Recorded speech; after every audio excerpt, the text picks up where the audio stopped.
The distress beacon had been pulsing for 3 standard days before the Meridian picked it up. Daniel Cross, chief xenobiologist aboard the survey vessel, watched the signal's pattern repeat on his monitor, a desperate, rhythmic plea cutting through the cosmic silence of Sector 7 Gamma. "It's definitely organic in origin," he said, fingers dancing across the holographic interface. "Not mechanical. Something's alive down there." Captain Orla Chen studied the readings over his shoulder, her dark eyes narrowing.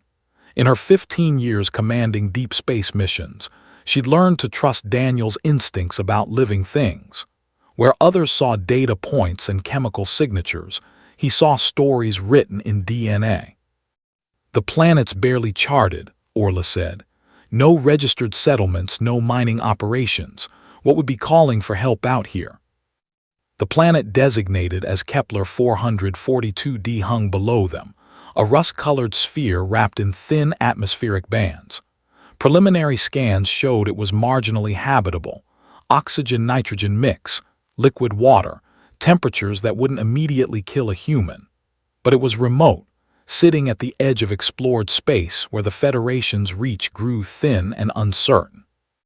"Only one way to find out," Daniel replied, already running pre-landing diagnostics. 4 hours later, they stood on Kepler 442d's surface, the rusty soil crunching beneath their boots. The beacon's source lay half a kilometer east, according to their scanners, hidden within a canyon system that cut through the plains like surgical scars. The wind carried strange harmonics, making the canyon walls sing with an almost musical quality. Daniel's suit sensors cataloged the atmospheric composition, the microbial content of the soil, the faint traces of complex organic compounds that suggested this world had once been more than it appeared. They found the wreckage at the canyon's heart. It had been a ship once, not human, not any species the Federation had cataloged. The hull's geometry defied conventional engineering, all curved surfaces and recursive patterns that hurt to look at directly. Debris spread in a rough circle, components half buried in the red soil. Some sections still held their structural integrity, others had corroded to skeletal frameworks. "This has been here for years," Orla said, her voice tight over the comm. "Maybe decades." Daniel's scanner swept the wreckage. "I'm picking up a life sign, faint, inside what's left of the central hull." They approached carefully, weapons ready despite Daniel's protests. Orla had survived too many first contacts gone wrong to take chances. The hull's entrance had been torn open, whether by impact or time, she couldn't tell. Inside, emergency lighting still functioned, bioluminescent panels that cast everything in sickly green. The air was breathable, though stale. Daniel's breath caught as his helmet lamp swept across the interior. Stasis pods lined the walls, dozens of them, all empty, their glass surfaces cracked or shattered, their contents long since lost to time or disaster.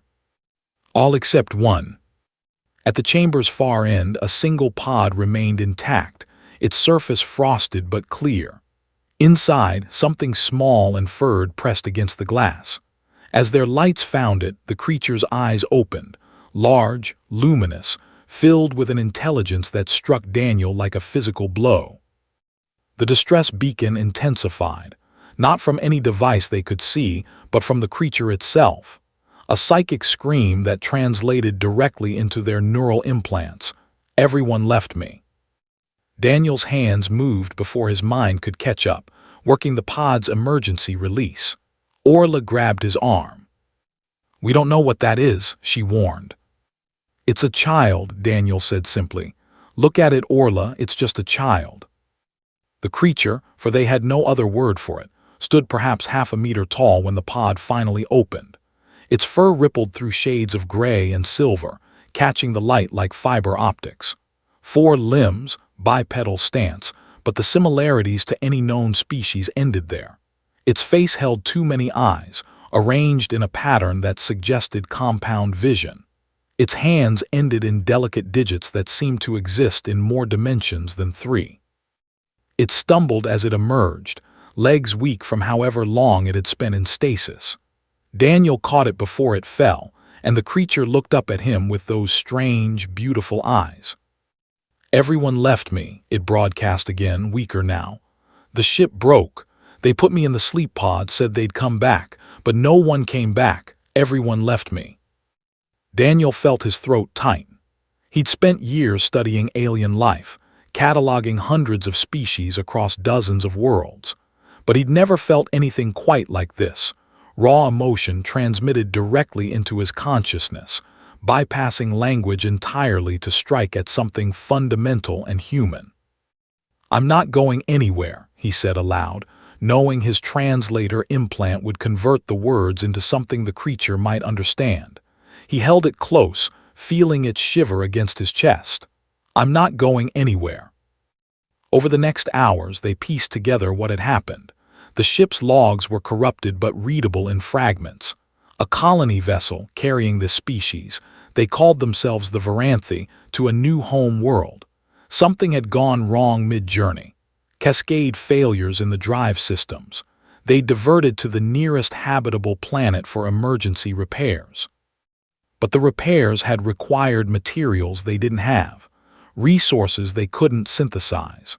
The adults had left in search of help, placing their youngest in stasis pods to preserve them until rescue arrived.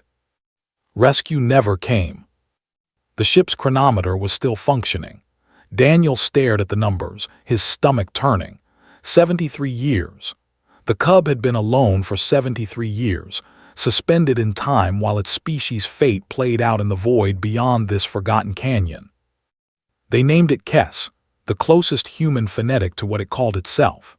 Over the following weeks aboard the Meridian, as they began the long journey back to Federation space, Kes slowly emerged from its trauma-induced shell. It learned English with frightening speed, its multifaceted brain processing language patterns in ways that made Daniel's linguistics team weep with envy. It learned about humanity, about the Federation, about the vast network of species that now span the galaxy. And it learned that the Varanthi were gone. Daniel broke the news as gently as he could, sitting with Kes in the observation lounge as alien stars wheeled past the viewport. They'd searched the databases thoroughly. No records of contact, no sightings, no trace of where the Varanthi colony ship's adult population might have gone. Kes took the news with a stillness that hurt to witness. Its eyes, all of them, stared out at the stars for a long moment. "I know," it finally broadcast. "I think I always knew. If they could have come back, they would have." "You're not alone anymore," Daniel said, the words feeling inadequate even as he spoke them. "The Federation will help you. We'll find you a place, people who—" "I don't want the Federation," Kes interrupted. Its small hand found Daniel's, those strange fingers interlacing with his. "You said you weren't going anywhere. Did you mean it?" Daniel looked at Orla, who'd been watching from the doorway.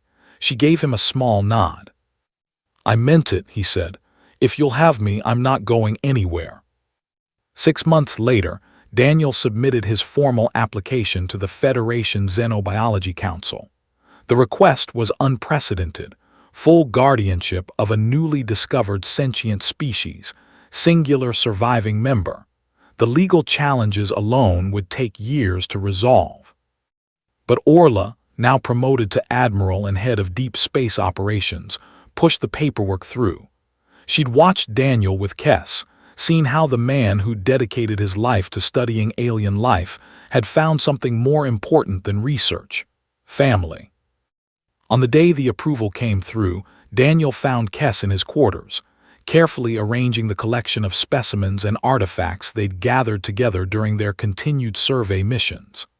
The cub, no longer quite so small, growing in the way its species did, all at once and unexpectedly, turned as he entered.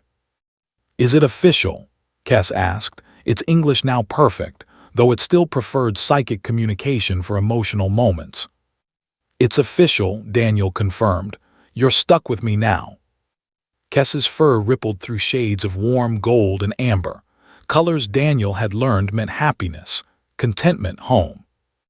Everyone left me, Kes said softly. But you stayed, you all stayed. Daniel pulled the young Varanthe into a hug, feeling the rightness of it settle into his bones. Out beyond the viewport, the galaxy sprawled in all its terrible, beautiful immensity. Somewhere out there, the Varanthe might still exist, scattered or transformed or lost to time. But here, now in this moment, neither of them was alone. "I'm not going anywhere," Daniel whispered. And he meant it.